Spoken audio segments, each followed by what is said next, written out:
Olá, novamente estamos aqui no nosso canal do YouTube Caminhos de Esperança para meditar um pouco na Palavra de Deus e trazer aqui uma reflexão a respeito daquilo que ela tem para o enriquecimento da nossa alma.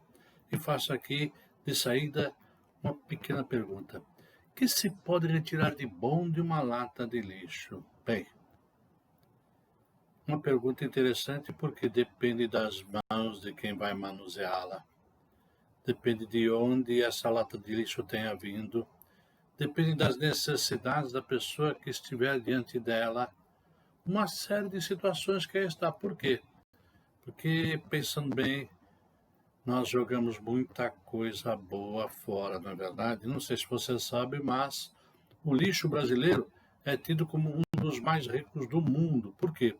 Porque o que se tem no lixo brasileiro é coisa que para outros é considerado luxo. Aliás, em São Paulo, durante um bom tempo, funcionou, não sei se ainda está funcionando, um museu que era chamado de o luxo do lixo, em que se pegavam alguns elementos que eram jogados fora, como sofás, eletrodomésticos, televisores, fogões, geladeiras, roupas. Tirava-se aquilo tudo, separava, limpava e colocava ali no museu para demonstrar a riqueza do lixo doméstico. E não estamos falando da industrial. Pois bem, aqui, meu vizinho, engenheiro, que é aposentado, trabalhou numa grande empresa nacional, e essa empresa trabalhava com resíduos. E esses resíduos que vinham da construção civil. E eles faziam o quê? Trabalhavam esses resíduos, trituravam, passavam uma calandra e desenvolveram um tipo de concreto necessário, bom, para ser utilizado em rodovias, com um detalhe. Custava o dobro por metro quadrado do asfalto comum, ou do concreto comum, mas com uma durabilidade 20 a 30 vezes maior do que aquelas. Para apresentar para o poder público, evidentemente, fizeram um projeto, se prontificaram a pegar uma rodovia estadual e montar, fazer esta rodovia estadual para que pudesse servir de modelo para as demais. O poder público não aceitou. Por quê? É evidente, iam precisar de ter alguns trabalhos com concreto ou com um asfalto de baixa qualidade para que pudesse gerar buracos e com isso gerar transtornos e com isso gerar empregos e com isso os políticos voltar para a população e dizer o seguinte, olha, está vendo só como nós resolvemos o problema de tapar os buracos que existem nessa rodovia? Bem, esse é um dos exemplos que se tinha, ou seja, poderia-se ter rodovias muito mais firmes com material vindo do quê? Do lixo. Outra coisa, eu conheci um irmão na fé também, engenheiro ambiental, lá em Guarulhos, que foi considerado uma das maiores autoridades brasileiras em água. E nós estamos com um projeto da UAB para a questão do meio ambiente, para ser apresentado para a Prefeitura, junto com os vereadores, que, por sinal, foi aprovado à unanimidade, mas o prefeito, por questões políticas, evidentemente vetou. E quando nós estávamos conversando, ele também nosso irmão da fé, daí talvez a identidade, estava falando para ele de quando fui resolver um problema com os clientes na advocacia, lá no estado do Paraná, passamos por uma região onde o desenvolvimento da agricultura é muito forte, especialmente na criação de porcos, né, suinocultura. E me impressionou que algumas daquelas fazendas tinham aqueles seus valões, e nesses seus valões, aquelas lonas estendidas, para que pudesse aproveitar dos rejeitos dos porcos e dos dejetos dos porcos para a produção do biogás. Ele disse o seguinte, Dino, não se surpreenda com o que eu vou dizer. Só do estado de Santa Catarina, se fosse aproveitado só dos dejetos dos porcos, da suinocultura, e transformado isso tudo em biogás, e nós temos capacidade para isso, nós não precisaríamos mais importar o gás que estamos importando da Bolívia. E tudo isso está sendo desperdiçado. Por quê? Pelos interesses, evidentemente, políticos e outros interesses mais esquisitos na nossa sociedade. O fato, meu querido irmão, minha querida irmã, é que o lixo, já saiu uma matéria, questão de 20 a 30 anos atrás, no Jornal Estado de São Paulo, ele era tido como o combustível para o futuro. Ele produz riquezas. Por quê?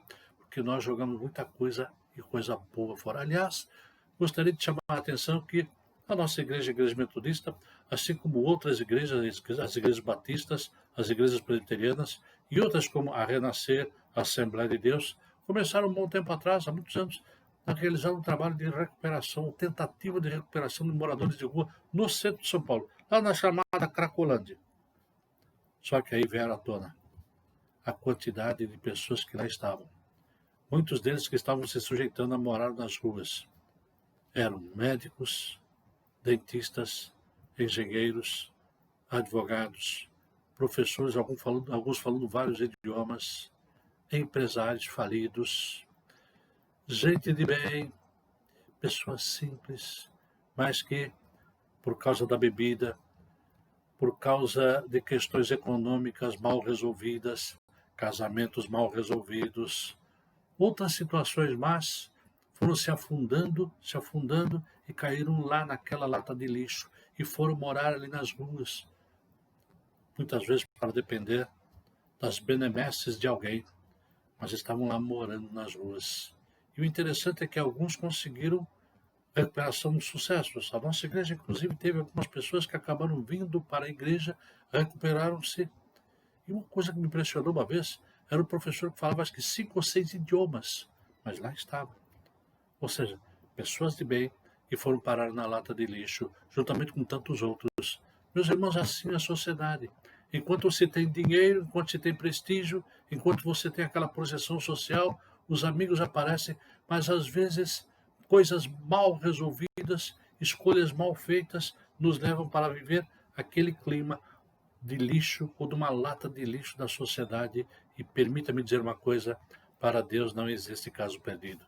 O texto bíblico que nós temos para a nossa meditação encontra-se aqui, você pode ler na sua Bíblia, caso queira, em Lucas capítulo 15, dos versos 11 a 32, onde nós encontramos exatamente essa história. A história de um moço que vivia muito bem com seus pais dentro de uma propriedade, era muito rico, fazendeiro. Mas um dia ele se vira para o seu pai e diz: "Ô pai, eu sou jovem ainda, tenho muita coisa para aproveitar na vida. Pai, eu quero viver a vida, quero desfrutar aquilo que a vida tem de melhor. Pai, eu preciso viver a minha juventude. Então, vamos fazer o seguinte, pai, o senhor me dá parte da minha herança, que eu quero viver a minha vida, quero montar os meus projetos, quero viver os meus sonhos." O pai, muito triste, deve ter se reunido com ele várias vezes, falou: "Filho, por favor, a vida não é assim. Não se olhe para as coisas que os outros fazem, olhe-se para si mesmo e veja aquilo que você tem de riqueza." "Ah, papai, mas aqui é uma vida tão chata, eu vivo aqui, nada me falta, tá tudo bem, o senhor é maravilhoso, mas eu quero viver a minha vida, eu quero fazer uma escolha." "Mas, papai, eu fiz uma escolha, eu quero fazer uma escolha." E com muita tristeza, embora a insistência do seu pai deu para ele a parte que lhe pertencia e ele foi embora para uma terra distante. E diz o texto que enquanto ele estava com toda aquela sua riqueza, ele foi gastando com tudo que tem. Seria hoje as baladas, as mais finas iguarias, os melhores amigos, as diversões que estavam todas ao seu alcance. Por quê? É um sonho de consumo. Nós estamos aqui com a televisão bombardeando a todo instante. Compre isso, viaje para tal lugar, faça isso, estude, faça, consuma, consuma, consuma. E aquele moço queria viver o sonho, o agora, aquele momento. E todo o seu dinheiro foi embora. Enquanto ele tinha dinheiro, tinha amigos. Mas é assim a vida, né? Quando a gente vai perdendo tudo também, os amigos vão embora. A família não quer nem saber, se afasta. Não quero saber, não queremos saber de problemas para nós. Cada um que fica com seus problemas. E ele foi perdendo tudo. E o texto diz, ele chegou a tal ponto que ninguém lhe dava nada, porque ele perdeu tudo, todos foram embora, viu-se sozinho.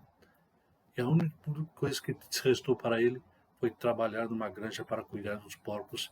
E diz-nos o texto que o seu estado de miserabilidade era tal que ele desejava comer as bolotas que os porcos comiam, porque ninguém lhe dava nada. Veja a que ponto ele chegou, e não sei se é o seu caso. Mas, queridos, acabei de dizer, para Deus não há caso perdido. Deus sempre nos dará uma esperança e uma oportunidade, porque o texto também diz que todos os dias aquele pai que amava o filho ia para olhar distante para ver se havia algum lampejo do retorno daquele filho que ele amava, porque o pai esperava. Assim é Deus. Não importa qual seja a situação, Deus está lá, esperando da nossa parte que demos pelo menos uma oportunidade a Ele e um retorno. E aquele moço já prostrado, caído, vendo aquela situação, ele pensou, aqui diz, quantos dos jornaleiros, na verdade, o jornaleiro era o jornadeiro, aquele que trabalhava como diarista.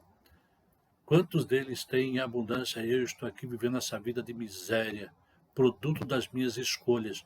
Olha no que eu fui cair. Mas aquele moço tomou uma decisão. E nem sempre decisões para nós são fáceis. É preciso ter a coragem. É preciso ter a hombridade. É preciso parar, refletir e perceber que nem tudo é segundo aquilo que nós sonhamos, que nós imaginamos, aquelas imagens e aquelas fantasias que passam para nós. Não.